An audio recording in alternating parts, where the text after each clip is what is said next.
Hello everyone, as we all are know that here we are discussing the question and answers of the 6th chapter properties of sea water, समंदरी पानी की खुसूसियात। सो इसकी हम आधी मश्क जो है प्रीवियस वीडियो में कंप्लीट कर चुके हैं। आज जो है हम इसके रिमेनिंग पोर्शन को कंप्लीट करेंगे। सो अगर आपने प्रीवियस वीडियो नहीं देखा है तो लिंक आपको डिस्क्रिप्शन बॉक्स में मिल जाएंगी। So now move on to the topic. सवाल नंबर 1 और सवाल नंबर 2 हम प्रीवियस वीडियो में कंप्लीट कर चुके हैं। यहाँ हम शुरुआत सवाल नंबर 3 से करेंगे, जो कि है दर्जे झेल सवालों के जवाब लिखिए। उसमें अलीफ है कि समंदर के पानी की नमकीनियत की किस्मों पर असरअंदाज होने वाले अवामिल कौन से हैं। सो इसके आंसर में 2 पॉइंट दिए गए हैं, जिनमें सबसे पहला है दर्जे हरारत और अमल तबखीर की शरह।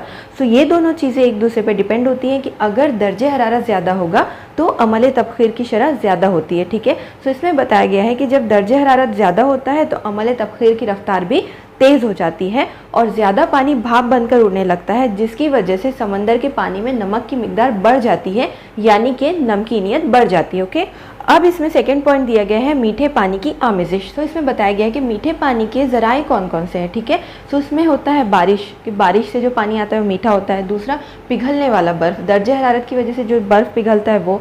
और सबसे मेन और इम्पॉर्टेंट सोर्स होता है दरिया, कितने बड़े बड़े दरिया जो है समंदर में आकर मिल रहे हैं। ठीक है, तो जिन इलाकों में मीठे पानी के सोर्सेज ज़्यादा होंगे उन इलाकों के समंदर की नमकीनियत कम होगी। और इसी चीज़ को जो है हम चैप्टर के एक्सप्लेनेशन में डिटेल में मैप के थ्रू देख चुके हैं कि ख़ते सरतान के जो इलाके होते हैं वहाँ पर अक्सर नमकीनियत ज़्यादा पाई जाती है, और जो कुतबी इलाके होते हैं, कुतबैन के इलाके होते हैं, उन इलाकों में अक्सर नमकीनियत कम पाई जाती है। Okay, now move on to the second question.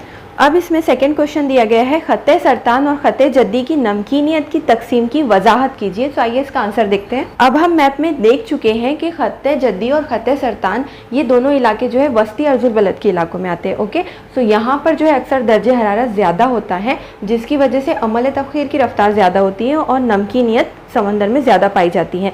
और ये जो इलाके होते हैं अक्सर रेगिस्तानी इलाकों को कवर करते हैं। सो इसमें जो है हमारे भारत में राजस्थान का इलाका आता है, और अफ्रीका का जो सबसे बड़ा रेगिस्तान है वो भी जो है वस्ती अर्जुल बलद के इलाकों में आता है। सो यहाँ की जो नमकीनियत औसतन होती है वो होती है 36 पार्ट्स पर 1000, यानी 36/1000। Okay, now come to the third question, which is समंदर के पानी के दर्जे हरारत के अक़साम पर असरअंदाज होने वाले अवामिल कौन से हैं। सो यहाँ पे समंदर के पानी का दर्जे हरारत मतलब या तो पानी बहुत ज़्यादा गर्म होगा या फिर बहुत ज़्यादा ठंडा होगा, यानी दर्जे हरारत या तो ज़्यादा होगा या फिर कम होगा। सो इसमें कुछ पॉइंट्स दिए गए हैं, जिसमें सबसे पहले है मौसम। सो मौसम मीन्स अगर सूरज की तपिश ज़्यादा है तो दर्जे हरारत बढ़ जाएगा, और अगर मौसम अब्र आलूद है या फिर बादल है तो दर्जे हरारत कम हो जाएगा। अब सेकंड पॉइंट है बारिश। सो जब बारिश आती है तो ऑब्वियस है कि दर्जे हरारत कम ही रहता है, क्योंकि जो है चारों तरफ बादल, आसमान जो है बादलों से घिरा हुआ होता है, और गर्दबाद, समंदरी पानी की मौजें, समंदरों की लहरें, ये जो है तमाम चीज़ें दर्जे हरारत पर असरअंदाज होती हैं। अब इसके बाद अगला पॉइंट है नमकीनियत। सो जहाँ की नमकीनियत कम होती है वहाँ पर जो है दर्जे हरारत कम होता है, और जहाँ पर नमकीनियत यानी अमल तबखीर की शरह ज़्यादा होती है वहाँ पर अक्सर दर्जे हरारत ज़्यादा पाया जाता है। और आलूदगी मीन्स जहाँ पर पानी बहुत ज़्यादा गंदा है, सो वहाँ पर सूरज की किरणें गहराई तक नहीं जाने पाती, जिसकी वजह से नीचे का जो गहराई का जो दर्जे हरारत होता है वो हमेशा कम पाया जाता है। ओके, सो ये तमाम अवामिल जो है दर्जे हरारत पर असरअंदाज होते हैं। So now come to the next. अब इसके बाद अगला क्वेश्चन है कि गहराई के लिहाज से समंदर के पानी के दर्जे हरारत में होने वाली तब्दीली वाज़ेह कीजिए। सो अब इस आंसर में ये बताया गया है कि जब सूरज की किरणें सतह समंदर पर पड़ती हैं तो जो ऊपर की सतह होती है वहाँ पर दर्जे हरारत में चेंजेस आते हैं।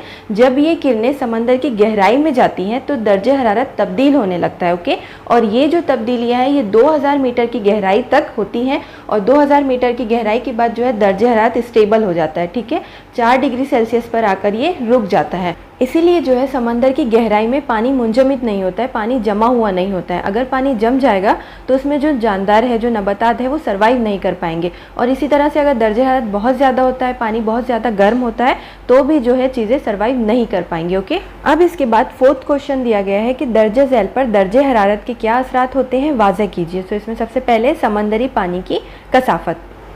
सो इस आंसर के लिए आप chapters explanation 3rd part video ज़रूर देखिए, क्योंकि उसमें हमने ग्राफ के थ्रू देखा था कि किस तरह से दर्जे हरारत कसाफत पर असरअंदाज होता है। ओके, सो यहाँ पर हम पॉइंट देख लेते हैं। इसमें सबसे पहला पॉइंट दिया गया है कि अगर दर्जे हरारत कम होता है तो समंदरी पानी की कसाफत में इजाफा होता है। ठीक है, हमने ग्राफ में देखा था कि अगर दर्जे हरारत कम होता है, पानी सर्द होता है, तो कसाफत ज़्यादा होती है, और अगर दर्जे हरारत बढ़ता है, ठीक है, उसकी नमकीनियत बढ़ती है, तो कसाफत कम हो जाती है, पानी हल्का हो जाता है। ओके, अब इसमें अगला टॉपिक है समंदरी पानी की नमकीनियत।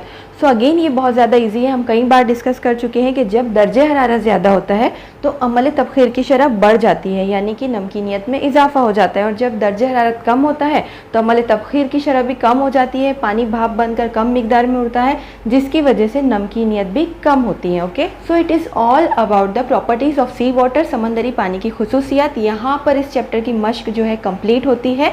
अगर आपको इसके क्वेश्चन आंसर्स रिलेटेड कोई भी प्रॉब्लम हो तो आप जो है चैप्टर्स एक्सप्लेनेशन के वीडियोस देखिए, लिंक आपको डिस्क्रिप्शन बॉक्स में मिल जाएंगी। So thanks for watching the video.